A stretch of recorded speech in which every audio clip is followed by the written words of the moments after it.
Es que entonces vamos a ver qué podemos ver en calorimetría diferencial de barrido. Pues lo que estamos viendo es el flujo de calor que yo introduzco a la muestra, o la muestra nos da, ¿verdad?, hacia afuera, en función del tiempo, la temperatura. Entonces lo que tomamos es una muestra y vamos viendo los cambios de su capacidad calorífica, ya sea como resultado de un proceso exotérmico o exotérmico, ¿verdad? Entonces, endotérmico cuando se genera calor, endotérmico cuando absorbe calor la muestra. Entonces, ¿cuáles son los eventos que implican este cambio de calor? Pues para empezar vamos a hablar de los cambios endotérmicos que implica, por ejemplo, la fusión de una estructura cristalina dentro de una matriz, que es lo que pues, se ve en las clases de termodinámica. También puede ser que se pierda peso molecular, más bien una sustancia de bajo peso molecular. Entonces puede ser que haya un agua, un disolvente que se evapore, ¿no? Entonces eso es lo que ocurre también. Y la relajación de tensión, que también se puede ver, y que son endotérmicas, o sea, absorben calor. Por otro lado, los fenómenos que van al contrario, por ejemplo, formación de un cristal dentro de la muestra, o sea, cuando cristaliza, cuando hacemos entrecruzamiento, cuando descomponemos la muestra debido a una oxidación, que puede ser aeróbica o anaeróbica, o degradación aeróbica o oxidación, y finalmente la degradación, ¿verdad? Entonces son cambios exotérmicos. En estos eventos podemos usar la calorimetría para determinar, por ejemplo, temperatura de transición vítrea, de hules o plásticos, en función de cómo varía la capacidad calorífica, ¿verdad? Desafortunadamente, el valor de TG, que es el temperatura de transición vítrea, no siempre fácilmente se observa, ¿no? Porque pues tenemos casos de los polímeros son semicristalinos, y entonces pues cuando hacemos el termograma, pues a veces no se ve esa transición. Entonces hay que tener un poco de suerte para poder detectarla. Un analizador de calorimetría diferencial de barrido entonces mide la energía, los cambios de energía que ocurren en una muestra cuando estamos calentándolo o enfriándolo, o lo mantenemos a cierta temperatura, al mismo tiempo que la temperatura a la cual estos cambios ocurren, ¿no? Entonces ahorita vamos a ver esas gráficas. La energía, cambios de energía permite al usuario o al que estudia encontrar y medir las transiciones que ocurren en la muestra, ¿no? Y notar que la temperatura a la cual donde ellos ocurren, y caracterizar de esa manera un material por proceso de fusión, por mediciones de lo que es la transición vítrea y un rango de más eventos, ¿no? Y una de las grandes ventajas es que las muestras pues se pueden preparar muy fácilmente, ¿no? Aquí yo tengo un equipo de estos en el laboratorio, cuando quieras ir a verlo, ahí está. Repasar los conceptos de calor específico. Cp es la presión constante. Entonces Cp es una derivada, ¿verdad? La derivada de calor con respecto a la temperatura a presión constante, o también de la entalpía respecto a la temperatura a presión constante. Entonces, esta es la forma en que uno puede saber el Cp. Cuando hablamos de la entalpía, estamos hablando de un calor que es requerido para que el material se caliente a una temperatura dada, y se obtiene al integrar la curva de capacidad calorífica. Entonces, como esto es una función, si tú graficas h sobre t, la derivada, pues finalmente se puede evaluar en ese gráfico. Hay muchos paquetes de software para obtener este valor. En los casos donde tenés materiales amorfos y cristalinos, las entalpías son muy diferentes, y la medición de la entalpía puede dar un estimado de la cristalinidad, ¿verdad? También vamos a ver eso en un momento. Entonces este es el equipo que en general se usa. Hay de todo, ¿no? Hay muchos ya. Actualmente lo que se ve aquí es de que se tiene este módulo, y aquí se tiene una computadora Y aquí en esta parte es donde se encuentra la muestra y hay una, pues un panel que le llaman de referencia, ¿no? Que está vacío. Entonces lo que se mide es cuando uno va calentando mediante resistencias térmicas, cuando hay un cambio de fase, pues hay una descompensación y eso es lo que mide y se presenta en un gráfico que se llama termograma, ¿no? O sea, se usa en general gas para mantener cierta atmósfera y entonces este va aquí en esta parte del equipo, ¿no? Y bueno, así se ve físicamente, si uno lo ve en la,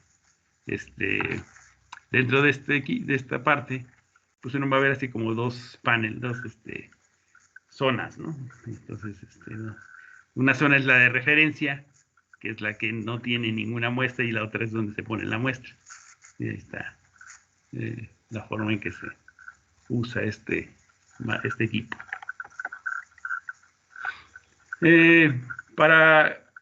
En general, ¿qué nos interesa o sea, a la hora que hacemos este equipo?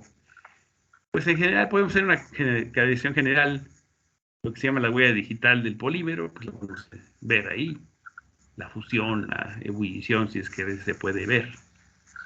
Podemos determinar su CP, podemos determinar los calores de reacción, temperatura de transición, velocidad de envejecimiento físico, la cristalinidad la podemos medir, velocidades de endotérmica y exotérmica, puede ser de varios tipos de reacciones, cinéticas de descomposición térmica y oxidativa. Podemos estudiar cómo se absorbe en un material poroso un gas o se desorbe, y cinéticas de reacción, ¿eh? Cuando hablamos, por ejemplo, de la transición vítrea, que ya lo has visto esto en otras materias, pues estamos hablando de temperaturas que van más o menos desde menos 150 a 25. ¿En qué se aplica? Y vamos a ver algunas en lo más sencillo es temperatura, transición vítrea, TG, pero también podemos ver compatibilidad de mezclas, heterogeneidad de fases, de copolímeros, análisis de copolímeros. Luego tenemos fusión de aditivos, que nos ayuda a ver la pureza, reacciones de vulcanización y de curación, que nos puede obtener la cinética de curación y control de calidad. Y a temperaturas altas podemos ver la degradación y la oxidativa y térmica en función de qué polímero estamos estudiando. Aquí hay ejemplos de cómo se ven una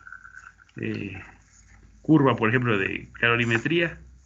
Entonces aquí se empieza en este punto a 100 grados, aquí pusieron a calentar, aquí se ve la transición vítrea, luego aquí se ve una cristalización y finalmente aquí se ve una fusión, aquí se funde el polímero. Entonces aquí están las temperaturas a las cuales está ocurriendo este cambio, 142, 176, este es el área bajo la curva y este es el otro, la fusión más o menos en 340 grados y este es el área bajo la curva, ¿verdad? Entonces esta es una curva típica de un polímero cualquiera. Aquí es como se vería en un análisis térmico entonces se ven estos cambios aquí, en donde estamos viendo las transiciones en forma de picos. Aquí es diferente que aquí, aquí este es otro tipo de análisis que no vamos a ver, pero que son se detectan los cambios de temperatura entre dos sistemas, uno de referencia y el otro es con la muestra. Entonces, pues en general, aquí está cómo se ve un termograma. Se está graficando la derivada de la enthalpía con respecto a la temperatura o también el CP, ¿no? Entonces lo que se ve es que, por ejemplo, uno va pues calentando y el CP va aumentando según se ve en las clases de termodinámica, y cuando ocurre una transición se va hacia arriba y hay una señal aquí, una endoterma en este caso. Hay que tener cuidado porque algunos equipos las endotermas son para arriba y las exotermas hacia abajo. Entonces aquí claramente indican para este equipo que el endoterma es hacia arriba, ¿no? Entonces eso quiere decir que el endoterma, como ya te expliqué, absorbe calor, entonces una fusión o algo así. Sin embargo, lo que realmente obtenemos son varias señales cuando hacemos el cambio de temperatura, ¿no? Entonces, por ejemplo, si nosotros vamos aumentando la temperatura, vamos a ver primero una caída debido a la transición vítrea, que es la primera transición que se ve, que tiene esta forma, y después vamos a ver una fusión, ¿verdad? Y esta es endotérmica. De hecho, aquí el endotermo es para abajo, aquí es para arriba. Hay que nada más hay que ser claro en eso. Entonces, TM es la fusión. Y finalmente seguimos calentando, vamos a ver una reacción química, entonces es exotérmica, ¿no? Aquí te dicen que la exotermia es para arriba y la endotermia es para abajo. En algunos otros casos es al revés. Entonces es importante que lo indiquen cuando te presentan una de estos dibujos, ¿no? Este mismo dibujo está aquí, pero si tú lo observas, por ejemplo, aquí se ve diferente cómo se ve el cambio de la transición vítrea, ¿no? Si tenemos un polímero amorfo, por ejemplo, nada más vamos a ver la transición vítrea y luego ya vemos la degradación hasta acá, pues ya no hay otro tipo de cambios aquí. Cuando tienes un semicristalino, vas a ver primero la transición vítrea y luego puedes ver una cristalización, que este proceso es exotérmico. Luego hay una fusión, que es un proceso endotérmico, y finalmente es una degradación, que pues, se observa a veces como algo de este tipo, o puede ser como este otro lo presentan aquí, puede ser, pero más bien se ven como así, como ¿no? Entonces, dependiendo de qué material tengas, puedes ver uno más picos, ¿no? Vamos a ver casos reales. Por ejemplo, aquí se ve el caso vamos a decir, se amplía el caso de una temperatura de transición vítrea, del caso anterior, por ejemplo, usando este diagrama. Y entonces lo que tenemos es de que este valor empieza de CP, endotérmico es hacia arriba, aquí te dice, entonces va a subir y aquí va a estabilizarse, ¿no? Entonces hay un punto en el cual empieza a subir, se llaman el 11, desde 77.4 grados, y hay un punto en el cual ya se estabiliza, que está a 90 casi, ¿no? Y entonces la valor de TG se calcula trazando dos líneas rectas y tomando el punto medio, como aquí se muestra. Entonces se traza esta recta y se tiene aquí el punto medio. Entonces TG es la mitad de la extrapolada CP, ¿no? Eso es lo que se hace. De hecho, el mismo equipo, el software que tiene, hace este cálculo. Antes se hacía a mano, pero entonces te da 83.34, en este caso le dan hasta doble dígito a esto de la TG, ¿no? Entonces aquí se muestra más o menos todo lo que hay en una transición vítrea ya vista un poco más a fondo. Por ejemplo, aquí se debe de ver que la temperatura de transición vítrea para este polímero, para los poliestirenos, de distribución de peso molecular de angosta, va a aumentar. O sea, por ejemplo, aquí si empieza de oligómeros hasta más o menos 5000, pues el TG se va a ir de menos 10 hasta 80, ¿no? Y ya después se va a estabilizar. Arriba de más o menos 10.000 ya esto es casi igual, ¿no? Más o menos 90 grados, una cosa así. Entonces, pero sí, pues uno va viendo cambios en temperatura de tensión vítrea en función de el peso molecular, y a bajos pesos molecular pues, se tienen bajos TGs, ¿verdad?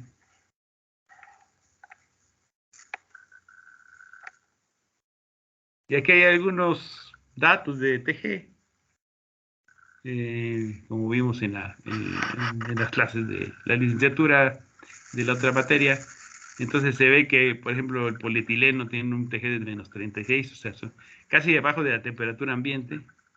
El PET sí lo tiene a 79, es muy alto. Igual el PBT, 40-50. Está el nylon, está el óxido de polietileno.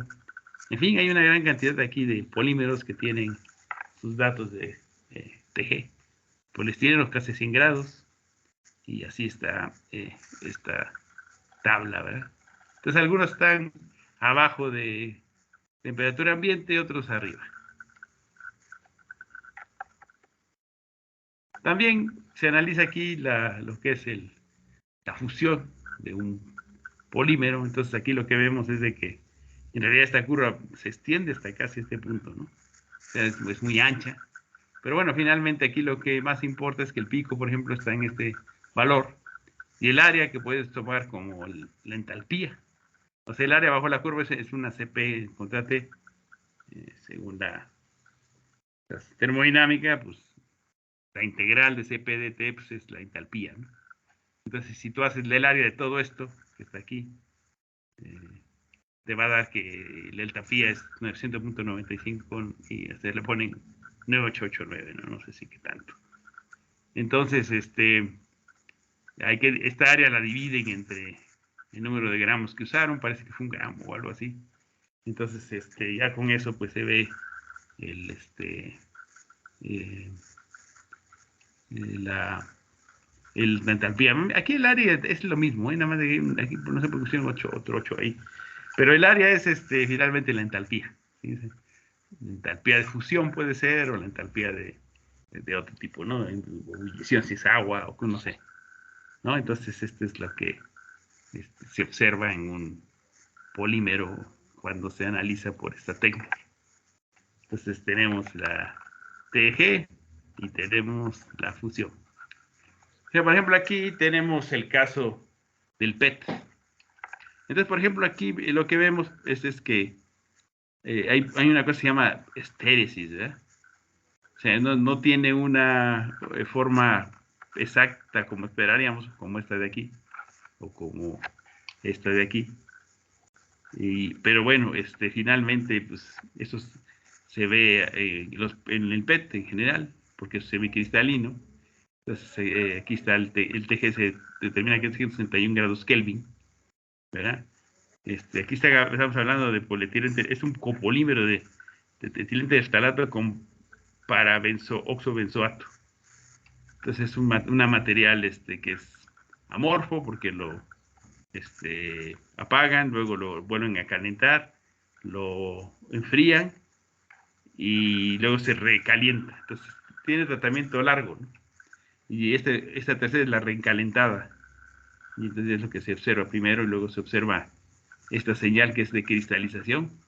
La entalpía de cristalización es de 413 kilojoules por mol. Y luego finalmente aquí está la fusión, así se ve este ancho. Aquí está la línea base. Entonces la temperatura de fusión es de 493 a 2 Kelvin y el delta H sería el área bajo la curva, ¿no?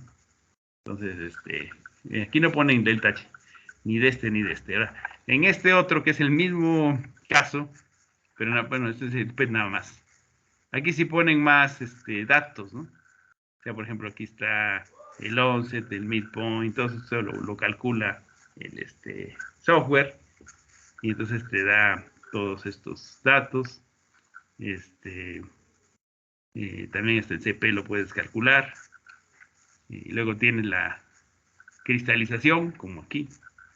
Nada más de que aquí la cristalización es menos ancha, o se ve menos ancha. Y entonces la integras y te da este valor, 870.49 microjoules. Y en función de gramos, pues es 37.59, porque se pesaron 23 gramos, hay que dividir entre el peso, el peso que se usó, ¿no? El máximo es 150 grados casi, ¿no? De aquí. Y luego tienes, pues, la fusión, que es endotérmica, y pues aquí está la integral, que es de 999, entonces, normalizada, si tú divides esto en el peso, pues te da menos 40.14. Es menos porque pues es de abajo. Pero finalmente es un calor que se debe dar para fundir el, el material, ¿no? Entonces, en realidad es es algo que el delta H es positivo, ¿no? Porque es lo que, aunque en la gráfica se ve negativo, pero es por la forma en que se toma esta gráfica.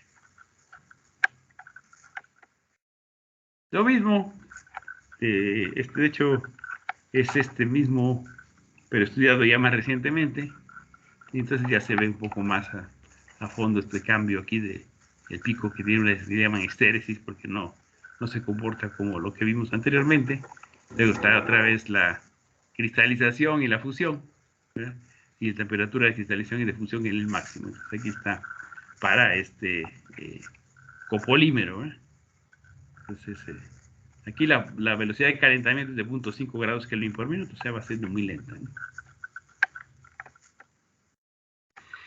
Entonces, para el poliestireno, entonces puede haber también alguna estéresis, por ejemplo, cuando hace uno el camino A, no hay estéresis, pero luego cuando uno calienta se ve el cambio, ¿no? Entonces, al final no cambia el TG, porque debe ser el mismo, pero la curva sí tiene cierto cambio, ¿no?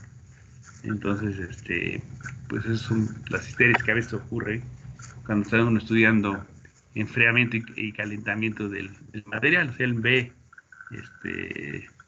es aquí como cambia un poco el TG, ¿no? Prácticamente es el mismo. Cuando se hace experimento, aquí está, por ejemplo, el caso de un material que pues tiene un TG, luego tiene una cristalización, luego funde, se descompone, y el caso 2 que tiene un TG, se obtiene una cristalización y ya no funde, ¿no? O sea, si yo no me voy hasta esas temperaturas, pues ya no lo descompongo, ¿no? Entonces, esa es esto es cuando yo lo caliento y esto es cuando yo enfrío. O sea, me voy hasta acá y en vez de que se descomponga, lo mantengo en un punto que lo puedo enfriar, entonces ya veo otro, otro pico. O sea, la historia de un polímero cuando tú lo calientas no es la misma que cuando tú lo enfrías, porque aquí lo que vas a ver es cristalización, pasar de la fusión al cristal, ¿verdad? Y aquí eh, lo que obtienes es una cristalización seguida de una fusión, ¿verdad? Entonces es diferente ver el material calentando lo que enfriando. También hay una este, eh, tratamiento térmico que se llama anillación. ¿Qué es lo que consiste? Pues, uno pone el polímero a cierta temperatura y lo deja ahí y luego toma el termograma, ¿no? Entonces, por ejemplo, aquí estamos viendo que si no hace uno la anillación, pues se observa este pico, una fusión como la que vimos en la primera, primera diapositiva, ¿no? Como te dije, pues a veces algunas veces aparece hacia arriba y hacia arriba, cuando es endotérmico para arriba, ¿no? Y otros equipos lo ponen hacia abajo, pero finalmente tiene que indicarte hacia dónde está la endotermia. Entonces aquí se ve la fusión normal, como la que vimos allá, nada más pues aquí hacia abajo, ahí hasta hacia arriba, pero es lo mismo, ¿no? Y a medida que uno anilla, entonces se pone 60 grados, aquí dice, lo pone a esa temperatura, van apareciendo otras señales ahí, y a medida que le aumentas más esa temperatura de anidación aparecen hasta 3, ¿no? Picos. Bueno, entonces eso quiere decir de que se forman cristalitos de otro tipo. O sea, entonces son estables en ciertas condiciones esos cristalitos y los detectas por calorimetría, ¿sí? Entonces esto es para el caso del polietileno que baja densidad. De alguna forma lo asocian a la forma en que cristalizan las cadenas que tienen ramificación, que es de baja densidad. Entonces, esa es una explicación. Pero bueno, aquí lo más importante es eso, ¿no? De que vas cambiando en función de los tratamientos térmicos que le haces. Puedes estudiarlos por calorimetría. Es una forma de mejorar la morfología, ¿verdad? La forma en que va cambiando la estructura cristalina se puede monitorear usando, aparte de cristalografía de rayos X, de calorimetría. Puntos de fusión y calores de fusión. de varios polímeros. Aquí están. No son tan universales, pero bueno, de alguna manera, pues, son, se tienen como referencia, ¿no? Los termogramas que obtengas van a depender de la cantidad, por ejemplo, de muestra que estés usando. Entonces, ya más con respecto al equipo, si usas 2 gramos, 4 o 10, pues se va a ver mejor en quizás menos cantidad, porque se ve mejor los señales que están formándose aquí, ¿no? Con respecto a esta otra y esta otra ya debe menos resolución. También si usas la velocidad de calentamiento diferente, pues aquí están más lento y más rápido y entonces vas a ver diferentes termogramas. Si usas una atmósfera de nitrógeno o helio, pues vas a ver la oxidación. Este pico va a cambiar porque el oxígeno va a afectar un poco el área bajo la curva, ¿no? Este es el equipo que usas para controlar el paso de oxígeno, de gas. DSC se puede usar como, quizás te enseñaron en orgánica, te piden que tomes el punto de fusión. Bueno, pues también en forma similar, tú sabes que una forma de ver la pureza de tu muestra es que ésta tenga una punto de fusión como es reportado en la literatura. Entonces, por ejemplo, aquí están, es muy sensible el calorímetro porque aquí están viendo un ácido benzoico. Este es súper puro, entonces tiene esta área o esta forma de pico. Y si ya tiene 1% o 2 o 3 de impureza, ya señal se hace muy gorda, ¿no? Entonces, es muy sensible a la pureza de la muestra, ¿no? Entonces, muchas empresas farmacéuticas o de otro tipo usan la colorimetría para ver la pureza de las muestras que están usando. De hecho, incluso tú puedes hacer una curva, ¿no? Donde veas el valor de la temperatura máxima, tú puedes decir la pureza del, del compuesto. Aquí hicieron una regresión lineal y aquí se ve esta recta, ¿no? Es temperatura contra el inverso de la fracción de impura, ¿no? También esta curva se puede ver qué tanto se va fundiendo el material, es como esta de aquí, de 98.6, haciendo pues análisis de cómo va el área, ¿no? Se puede estar viendo un poquito esta perfil. Este es el caso de la testosterona. Ok, este es estudios de anidación, como ya vimos uno. Entonces, bueno, son efectos que hay sobre la termodinámica, por ejemplo, o la forma en que se ve la histéresis, ¿no? Según vayas, ya vimos ese ejemplo mejor ahí en el caso de la fusión. Aquí también se ve en el caso del TG. Entonces, bueno, una de las aplicaciones importantes de esta técnica, y es la más quizá más usada, es ver la compatibilidad de mezclas, ¿no? Si tú tienes un material polimérico y lo mezclas con otro, te puedes ver cómo quedan los TGs. Si tú obtienes para el poliestireno, por ejemplo, este TG, para el policarbonato este TG, y para la mezcla obtienes 2 TG, quiere decir que el policarbonato y el poliestireno no se ven. Entonces está separada, las fases están separadas porque tienes 2 picos. Si obtuvieras un solo pico, entonces sí, hay que sería la mitad de los dos más o menos. Entonces tendrías una mezcla compatible, ¿no? Entonces aquí es una mezcla incompatible porque se observan los 2 picos como si uno estuviera al frente del otro, ¿no?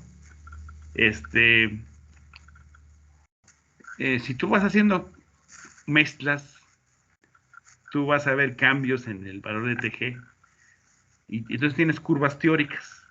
Entonces la curva teórica, por ejemplo, hay una de adición que según la fracción en peso uno calcula SA, o la fracción del inverso en función de la fracción en peso también. Entonces uno puede trazar las curvas teóricas y ver dónde queda su muestra, sus puntos de fusión y compararlos, ¿verdad? Entonces, de ahí se puede ver la miscibilidad. Por ejemplo, este es un caso de una mezcla visible, más o menos, ¿no? Se ve que es miscible en casi todos los puntos, ¿no? Entonces, el hecho de que obtengas un solo TG te ayuda a saber qué tan miscible es una mezcla. Entonces, aquí te ayuda mucho este estudio, ¿no? Un ejemplo de varias mezclas que aquí hacen teniendo 0, 20, 40, 60, 80% y 100% de PVD. En todos los casos lo que vemos es un solo TG. Entonces, pues más o menos vamos obteniendo miscibilidad. Ese es para bolibutadieno polisopreno, que son 2 elastómeros. Así, entonces, en general, pues como se observa un solo reacción vítrea, TG depende de la composición y pues hay miscibilidad en todos los casos, ¿no? Entonces estos par de polímeros son miscibles, como son elastómeros, a todas las diferentes mezclas que uno puede hacer. Si hubiera uno o dos, pues entonces ya serían invisibles, ¿no? Pero ese es un caso de una par de polímeros que son mezclas, que forman mezclas compatibles a todas las combinaciones que se puedan dar, porque se ve siempre un solo señal para el TG. Aquí, por ejemplo, se ve una mezcla parcialmente invisible porque tienes aquí el copolímero de estireno, trinonitrilo y el copolicarbonato, y ves dos señales, pero por ejemplo aquí esta se desplaza un poco a la derecha y un poco a la izquierda. Entonces son parcialmente compatibles, ¿no? Si hubiera sido una sola mezcla, un solo TG, tendríamos compatibilidad. Si hubiéramos visto dos, pero casi el mismo valor, serían incompatibles 100%. Aquí hay cierta compatibilidad porque se mueven un poco los TGs. Entonces, bueno, ese es una prueba para saber si hay compatibilidad. Esa es la tesis de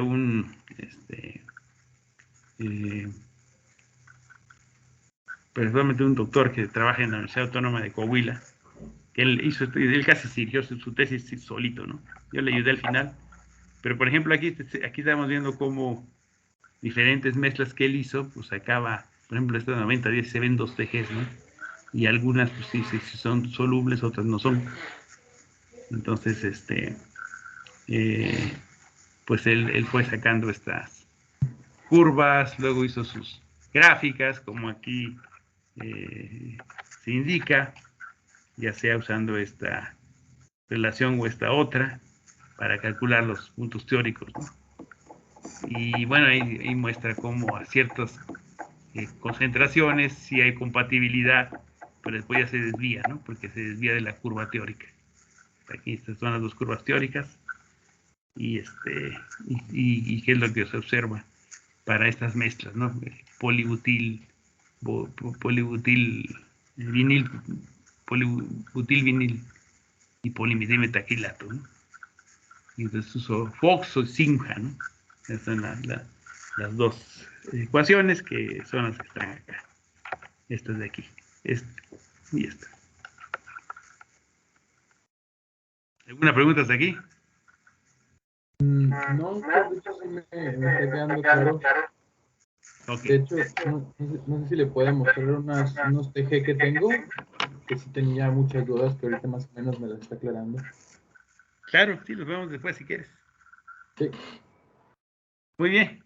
Entonces, él también estudió muestras ternarias, como aquí se muestra, el polimetilmetaquilato y el butilo y el vinilpirroidona, ¿no?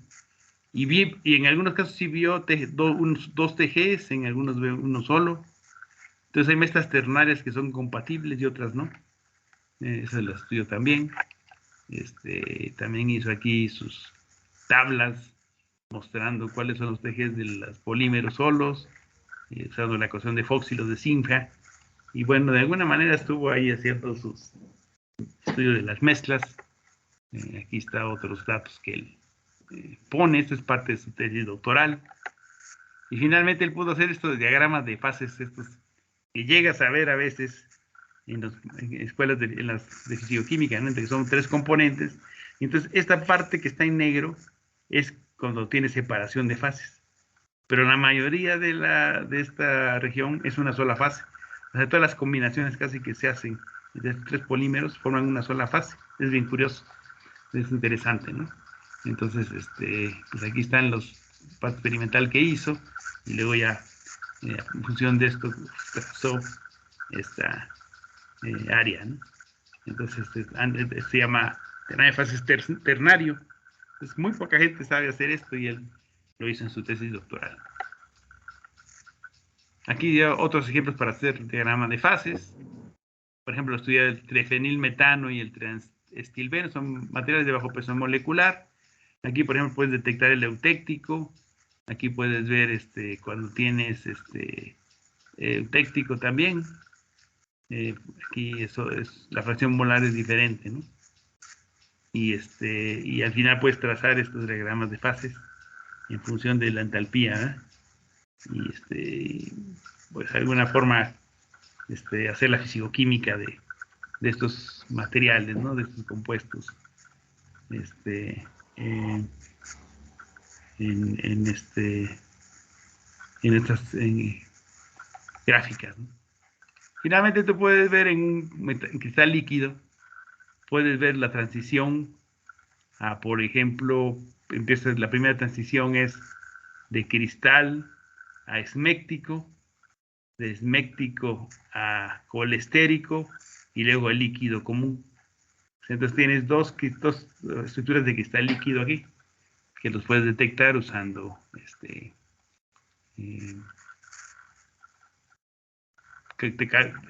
calorimetría. Estos son para el miristato de colesterilo.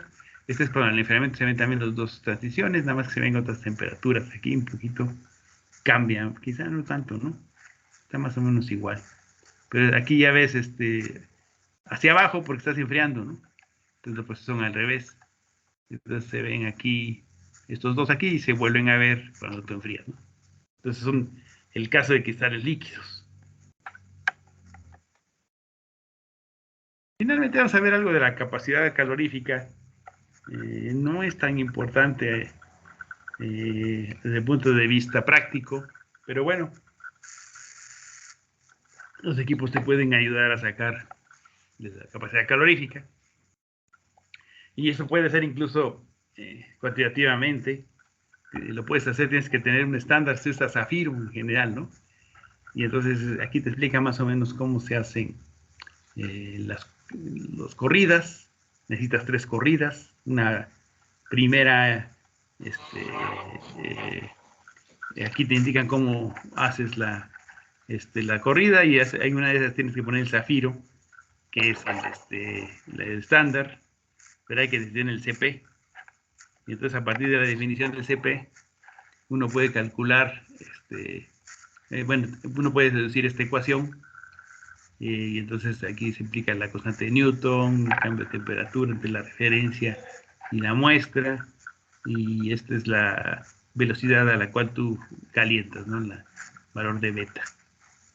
Y bueno, ahí sí es un poquito engorroso hacer todo este tipo de trabajos, ¿no? Entonces, por ejemplo, aquí está puesto cómo se hacen las 3 corridas y se ve cómo se ve el flujo de calor con respecto al zafiro y las muestras, y finalmente terminas haciendo este diagrama, ¿no?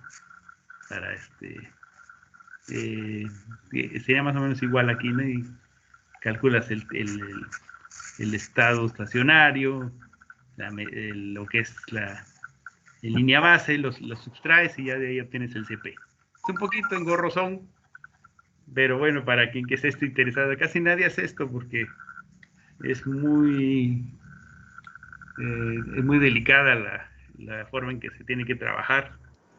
Implica varias corridas y luego no necesariamente te van a salir este tipo de curvas, ¿no?